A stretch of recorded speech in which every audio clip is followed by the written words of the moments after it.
মাটি মোহনা শ্রমিক ঐক্য জনতা করে তোলো একতা আমাদের পূর্ব ঘোষিত কর্মসূচি আজকে বন্দর অবরোধের সড়ক বন্দরে টোল প্লাজা অবরোধের যে কর্মসূচি, এই কর্মসূচি ইতিমধ্যে শুরু হয়ে গেছে। আমাদের এই কর্মসূচিকে সফল করার জন্য বিভিন্ন সংগঠন থেকে আমাদের শ্রমিক কর্মচারী ভাইয়েরা স্পষ্টভাবে আজকের এই কর্মসূচিতে অংশগ্রহণ করছেন।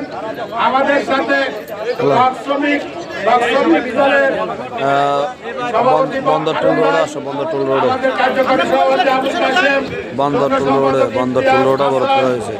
ফারুক, হাসান, ফারুক, জয়নাল, আল ফারুক, আমাদের সকলের